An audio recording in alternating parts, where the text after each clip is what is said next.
Hospital போயிட்டு return வீட்டுக்கு போகிற vlog தான் வந்து இப்போ பார்க்க போகிறீங்க. நாங்களும் வந்து டாக்டர்லாம் பார்த்துட்டு கிளம்பிட்டோம். அவங்க வந்து என்ன சொன்னாங்கன்னா, நார்மல் தான், அடிக்கடி கோவப்படக்கூடாது, இல்லைனா அதிகமாக தலைவலி வந்துட்டே இருக்கும்னு சொன்னாங்க.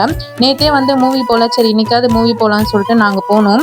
10:30க்குலாம் எங்களுக்கு முடிஞ்சிச்சு. பார்த்தா ஷோ 11:30க்கு ஸ்டார்ட் ஆகும்னு சொன்னாங்க.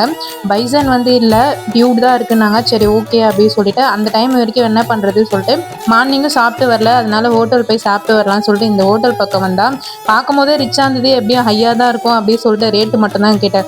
ஒரு தோசையோட ரேட்டு வந்து பார்த்தீங்கன்னா 80 2 இட்லியோட ரேட்டு வந்து 45. ஐயோ உள்ளே வந்துட்டுமே என்ன பண்ணுறது, ஆர்டர் பண்ணாமல் எப்படா வெளியே போகிறதுன்னு சொல்லிட்டு நாங்களும் வந்து ஆளுக்கு 2 இட்லி மட்டும் ஆர்டர் பண்ணிட்டு உட்காந்துட்டு இருந்தோம். நாங்கள் ஆர்டர் கொடுத்து கரெக்டாக 10 நிமிஷத்தில் வந்துச்சு. அந்த 10 நிமிஷமாக இப்படியே வெளியே ஓடி போயிடலாமா அந்த திங்கிங் தான் இருந்தது.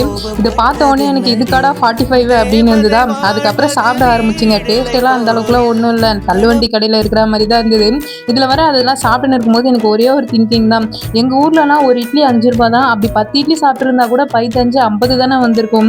இது என்னடா 45 2 இட்லிக்கு அநியாயமாக இருக்குதுன்னு சொல்லிட்டு அதே திங்கிங் தான். அது என் தங்கச்சிக்கிட்ட நான் சொல்லிட்டு இருந்தேன்னா அவளும் வந்து ஆமாம்ல, அதுக்கு நம்ம வேற எதனா கடைக்காச்சு போயிருக்கலாம் அப்படின்னு. நான் உள்ளே வரும்போது கேட்டேன், வேற எதனா கடைக்கு போகலாமா அப்படின்னு. பரவாயில்ல நம்ம இங்கே சாப்பிடலாம், கம்மியாக தான் இருக்கும்னு சொல்லிட்டு அவள் சொல்லிட்டு அதுக்கப்புறம் எப்படி பேசுகிறா.